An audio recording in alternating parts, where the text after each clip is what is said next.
नमस्कार दोस्तों, स्वागत है आपका रामायण के नेक्स्ट एपिसोड में। आज हम देखेंगे कि भरत जी राम जी को क्या बोलते हैं। श्री राम जब ऐसे सार्थक वचन कहकर मौन हो गए, तब धर्मात्मा भरत श्री राम से अनेक प्रकार की युक्तियों से पूर्ण तथा धर्मस्थ ये वचन बोले। हे शत्रुनाशन, तुम्हारे तुल्य इस लोक में दूसरा कौन होगा जिसे न तो दुखी कर सकता है और न हर्ष हर्षित कर सकता है। हे भाई, कहाँ तो यह जन शून्य वनवास और कहाँ शास्त्र धर्म, कहाँ जटा धारण और कहाँ प्रजा पालन। आपको इन परस्पर विरोधी कर्मों का सेवन करना उचित नहीं। हे महाप्रज, क्षत्रियों का धर्म यही है कि वह अपना राज्याभिषेक कराए और जिससे वह प्रजा का पालन कर सके। यदि आप शरीर को कष्ट देने वाले धर्म का ही आचरण करना चाहते हैं तो आप धर्मानुसार ब्राह्मण आदि 4 वर्णों के पालन करने का कष्ट स्वीकार करो। ये धर्मज लोग चारों आश्रमों में ब्रह्मचर्य, गृहस्थ, वानप्रस्थ, संन्यास, गृहस्थ आश्रम को सर्वोत्तम बतलाते हैं। फिर इस सर्वोत्तम आश्रम को आप क्यों छोड़ना चाहते हैं? देखिए, हमारे जो वेदों में 4 आश्रम हैं। ब्रह्मचर्य, जिसमें आप 25 वर्ष तक रहते हैं, जिसमें आप गुरुकुल में जाकर शिक्षा ग्रहण करते हैं। उसके बाद गृहस्थ आश्रम हो जाता है, जब अपना संसार बसाते हैं 50 साल तक। फिर है वानप्रस्थ आश्रम, जिसमें आप घर से भी जुड़े रहते हैं और संन्यास की तरफ भी आरूढ़ हो जाते हैं। मतलब आप घर में नहीं रहते, बस गांव के बाहर जाके आप रहते हो, लेकिन जब भी आपके परिवार को आपकी आवश्यकता होती है आप वहां आ जाते हैं। फिर है संन्यास आश्रम, ये 75 साल के बाद लिया जाता है, जिसमें आप अपने परिवार से पूरा कोई भी वहाँ की जो रिस्पॉन्सिबिलिटी आप उसको नहीं पूरा करते, बल्कि सारे देश को या सारे विश्व को ही अपना परिवार मान के उनकी रिस्पॉन्सिबिलिटी लेते हैं और जितना आपसे हो सकता है आप वो उतना काम करते हैं। और कई लोग ब्रह्मचर्य के बाद सीधा संन्यास भी ले लेते हैं, क्योंकि उनको गृहस्थ आश्रम और वानप्रस्थ आश्रम में कोई इंटरेस्ट नहीं होता, तो वो डायरेक्ट संन्यास भी ले लेते हैं। लेकिन ब्रह्मचर्य एक ऐसा आश्रम है जिसे आप सबको करना ही होगा, और यही आश्रम सबका आज छूट गया है, क्योंकि गुरुकुल में नहीं जाते हैं और जो हमारी शिक्षा है, जीवन को कैसे जिए, आगे आने वाले आश्रम्स को कैसे जिए, वो सब हम भूल गए हैं। तो हमारी जो नींव है वो कमज़ोर बिल्कुल ख़त्म ही हो गई है, जिससे हमें फिर गृहस्थ आश्रम में, वानप्रस्थ आश्रम में और संन्यास आश्रम में बहुत ही तकलीफ़ उठानी पड़ती है। कई लोग तो आजकल वानप्रस्थ आश्रम ही नहीं लेते हैं, 50 साल के बाद भी बच्चों के साथ ही रहते हैं। उनकी आज़ादी में उनको बहुत ज़्यादा दखल अंदाजी करते हैं, जबकि जो 50 साल के बाद जो माँ बाप हो जाते हैं, उन्हें सिर्फ़ और सिर्फ अपने बच्चों को सलाह तभी देनी चाहिए तब बच्चे मांगे। अपनी ही सलाह उनको नहीं देनी चाहिए, क्योंकि समाज बदल जाता है, उनके भी नए विचार आते हैं। और क्या होता है ना, बच्चे और युवा लोग अपनी गलती करके ही सुधरते हैं। वो गलती करने से पहले आप बता दोगे ना तो वो चिढ़ जाते हैं। उन्हें एक बार गलती करने दो, फिर आप उन्हें दो, या फिर आपसे वो पहले ही सलाह मांग रहे तो लो। ऐसा ही करना पड़ता है, वरना उस वानप्रस्थ आश्रम का कोई मतलब नहीं बनता है। क्यों हमारे शास्त्रों में ऐसा लिखा गया कि 50 साल तक ही आप गृहस्थ आश्रम में रहे, उसके बाद वानप्रस्थ ले लें। बोल सकते थे ना कि 70 साल के बाद ले लो या 60 साल के बाद ले लो, क्योंकि 50 और 60 की उम्र में जो वृद्ध आदमी है वो सोचता है अब बस मैं ही हुक्म चलाऊंगा पूरे परिवार पर, जो कि बहुत ही गलत होता है। अगर वो ऐसा करता रहेगा तो उसका जो संन्यास वाला जो आश्रम है वो उसके लिए सुदृढ़ नहीं हो पाएगा, वो अपने मन को पक्का नहीं कर पाएगा, क्योंकि उसको राज्य मिल गया ना, राइट, राज करने को मिल गया, बहू आ गई है, पोते पोती होंगे अब, तो उन पर हुक्म चलाना है। तो इस तरह का जो भाव वो ना आए, उससे पहले ही आपको 50 साल में ही वो वानप्रस्थ आश्रम का कर दिया है। हाँ, सलाह मांगे तो आप सलाह ज़रूर दें, आपका जो एक्सपीरियंस है वो अपने बच्चों को बताएं, लेकिन पूछने पर ही बताएं। बिना पूछे नहीं, वैसे तो किसी को भी बिना पूछे आपको ज्ञान नहीं देना चाहिए, लेकिन आप अपने बच्चों को तो हम देते ही हैं जब उन्हें बड़ा करते हैं। तो इसमें बताया है कि भरत जी बोल रहे हैं कि गृहस्थ आश्रम तो सबसे अच्छा आश्रम बताया है, क्योंकि उसमें आप अपना भी ख्याल रखते हो, सन्यासियों का भी ख्याल रखते हो, आपके ऊपर बहुत ज़्यादा रिस्पॉन्सिबिलिटी हो जाती है। और ये बहुत ही थोड़ा सा मुश्किल आश्रम है, क्योंकि इसमें हमारी पूरी इंद्रियों पर कंट्रोल हमें करना आता है। देखिए, क्या विद्या में, क्या पद में और क्या अवस्था में, प्रत्येक दृष्टि में मैं आपके समक्ष बालक हूँ। ऐसी अवस्था में आपके होते हुए मैं पृथ्वी का पालन कैसे कर सकता हूँ। अब वो बोल रहे हैं कि सारी चीज़ों में तो आप मुझसे अच्छे हो, तो फिर मैं क्यों राज्य करूँ। अतः हे धर्मज, आप पिता के इस संपूर्ण उत्तम एवं निष्कंटक राज्य का अपने बंधु बांधवों सहित पालन कीजिए। मंत्रों के ज्ञाता विशिष्ट आदि वैदिक मंत्रों से यही आपका राज्याभिषेक करें, और आप अभिषेक होकर हम लोगों के साथ अयोध्या में राज्य करने चले। मतलब भरत जी पूरी तैयारी करके आए थे कि वशिष्ठ जी हैं यहीं आपका अभी हम राज्याभिषेक कर देते हैं। हे पुरुष श्रेष्ठ, आपके राज्याभिषेक से आप मेरी माता के लोक अपवाद को धो डालिए और पूज्य पिताजी को भी पाप से बचाइए। मैं आपके चरणों में सिर झुकाकर प्रार्थना करता हूँ कि जिस प्रकार जगनियता परमात्मा प्राणी मात्र पर दया करता है, उसी प्रकार आप मुझ पर और सब भाई बंधुओं पर कृपा कीजिए। यदि मेरी इस प्रार्थना की अवहेलना कर आप दूसरे वन में चले जाएंगे, तो मैं आपके साथ ही वन में चलूँगा। तो अब भरत जी भी बोल रहे हैं, अगर आप नहीं जाएंगे राज्याभिषेक नहीं करवा के अयोध्या और दूसरे वन में चले जाएंगे, तो मैं भी आपके साथ वन जाऊँगा। यद्यपि भरत जी दुखी होकर गिड़गिड़ाकर और श्री राम के चरणों में अपना सिर रखकर बार बार उन्हें मना रहे थे, तथापि राम पिताजी की आज्ञा पालन में ऐसे कटिबद्ध थे कि वे तनिक भी विचलित नहीं हुए, अर्थात उन्होंने अयोध्या लौटना स्वीकार नहीं किया।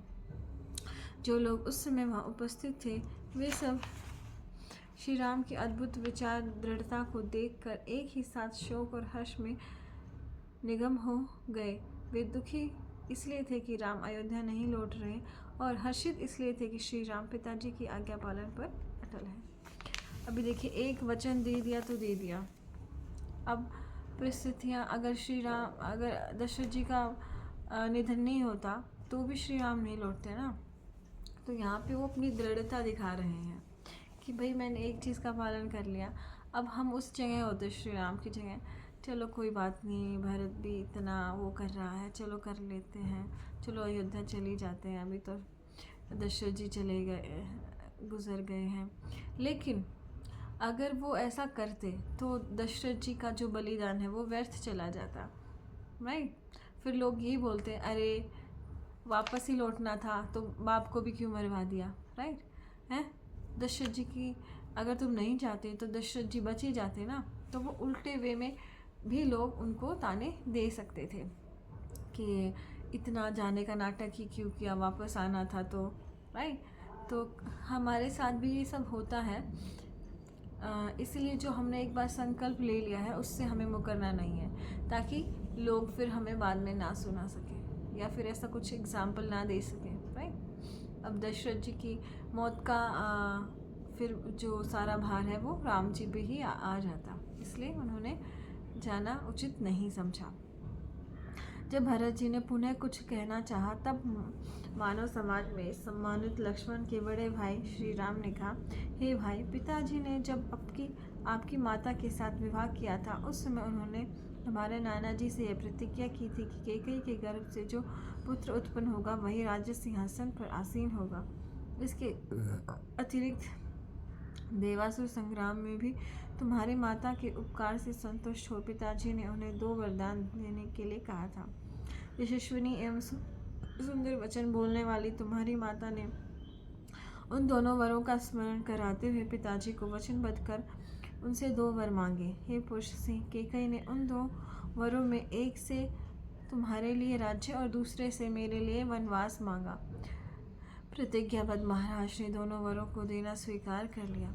हे नरश्रेष्ठ, उसी वरदान के कारण पिताजी ने मुझे 14 वर्ष तक वन में रहने की आज्ञा दी है।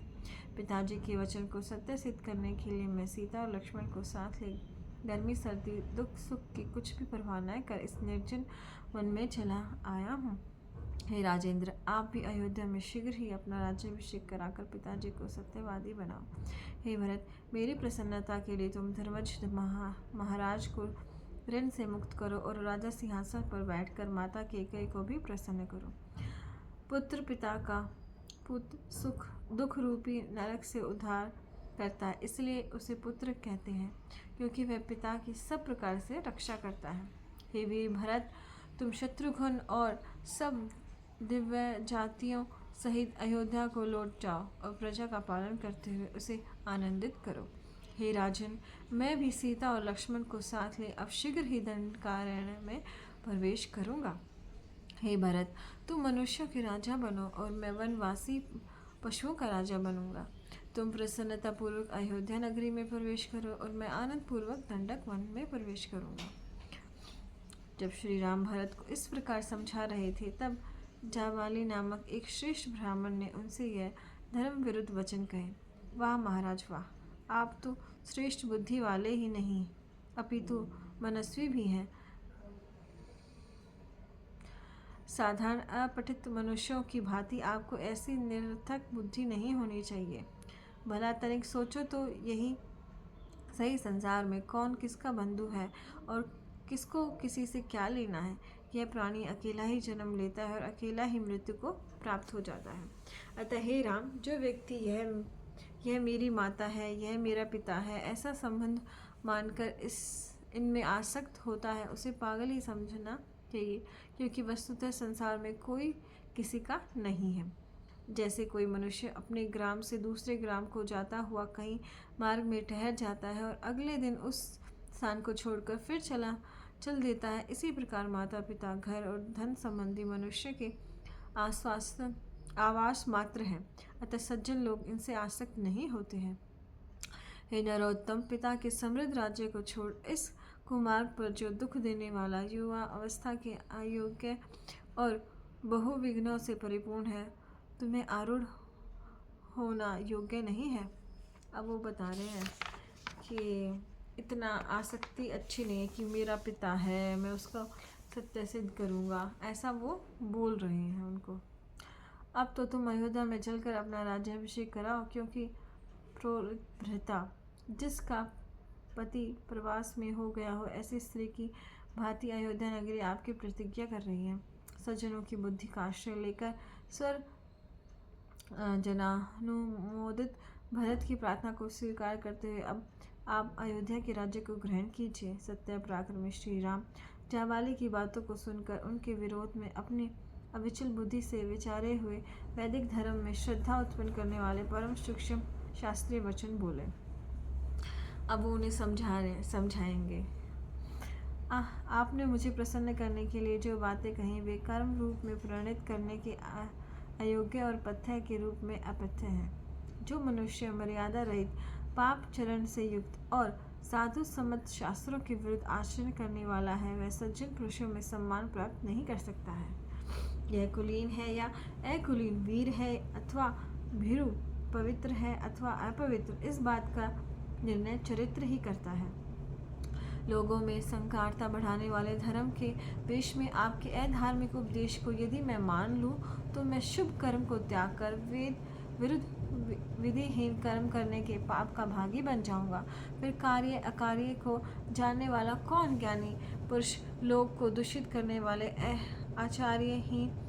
आचारहीन मुझको सम्मान की दृष्टि से देखेगा। यदि आपके आदेश अनुसार मैं सत्य प्रतिज्ञा पालन ही निवृत्ति का आचरण करूं, तो फिर ऐसा कौन सा आचरण रह जाएगा जिसके द्वारा मैं स्वर्ग प्राप्त कर सकूंगा। यदि आपके उपदेशानुसार मैं स्वच्छंदचारी हो गया, तो सारा संसार भी मेरी देखा देखी स्वच्छाचारी हो जाएगा, क्योंकि राजा जैसा आचरण करता है, प्रजा भी वैसा ही आचरण करती है। अब उसने बोला, अब वो बोल रहे हैं कि जो महात्मा ने बोला कि कोई माता पिता नहीं है, कोई वो नहीं है, आप अब तो वो चले गए हैं, अब उनकी बातों का क्या मानना, आप राजा बन जाइए। तो श्री राम बोल रहे हैं कि अगर मैं ऐसा करूँगा तो सब ऐसा ही करने लग जाएंगे। कई बार क्या होता है, हमारे माँ बाप हमें कुछ कहते हैं, बेटा तुझे आईएएस ऑफिसर बनना है, राइट, लेकिन उनकी मृत्यु हो जाए तो हम उनके सपने को क्या पूरा नहीं करेंगे? करेंगे ना। इसी तरह से जो दशरथ उनको बोल के गए हैं वो उनके लिए प्रतिज्ञा है, और वो चाहे वो रहे या ना रहे वो उसको करेंगे ही करेंगे। और अपनी प्रजा के लिए वो एग्जाम्पल सेट कर रहे हैं कि मुझे अपने पिता की आज्ञा का पालन करना है, चाहे वो इस संसार में हो या ना हो। और यही वेद कहता है, इसके विरुद्ध मैं नहीं जाऊंगा। सत्य और दयालुता यह राजाओं का परमत सदाचार है, इसलिए राज्य सत्य रूप ही कहलाता है। सत्य के आश्रय से ही यह सारा संसार टिका हुआ है। ऋषि और विद्वान लोग सत्य को ही उत्कृष्ट मानते हैं, क्योंकि सत्यवादी पुरुष ही इस संसार में मोक्ष सुख को प्राप्त होते हैं। मिथ्यावादी पुरुष से लोग वैसे ही डरते हैं जैसे सर्प से। संसार में सत्य ही सबसे प्रधान धर्म माना गया है। स्वर्ग प्राप्ति का मूल साधन ही सत्य है। संसार में सत्य ही ईश्वर है, सत्य ही लक्ष्मी धन धान्य का निवास है, सत्य ही सुख शांति एवं ऐश्वर्य का मूल है। संसार में सत्य से बढ़कर और कोई वस्तु नहीं है। अभी उनका वचन झूठा हो जाता, अगर वो अयोध्या चले जाते, दशरथ जी का जो वचन है, प्रतिज्ञा, वो झूठी हो जाती।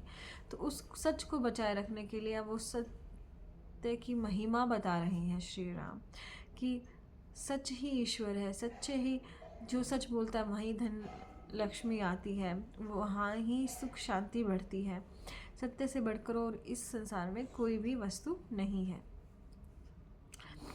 देखिए, जब हमारा पतन क्यों होता है? जब हम खुद से ही झूठ बोलने लग जाते हैं, तब हमारा पतन होता है। अगर हम खुद से सच बोलें कि हाँ मैं ये अच्छा काम कर रहा हूँ या नहीं कर रहा हूँ, मैं धर्म मार्ग पे चल रहा हूँ या नहीं चल रहा हूँ, और हम अपने आप को कई बार झूठ बोल देते हैं, कोई बात नहीं, कोई बात नहीं, कोई बात नहीं, ऐसे करके हम जो गलत मार्ग है उस पर चलते रहते हैं। हम अपने आप से सत्य बोलना छोड़ देते हैं तो हमारा विनाश हो जाता है।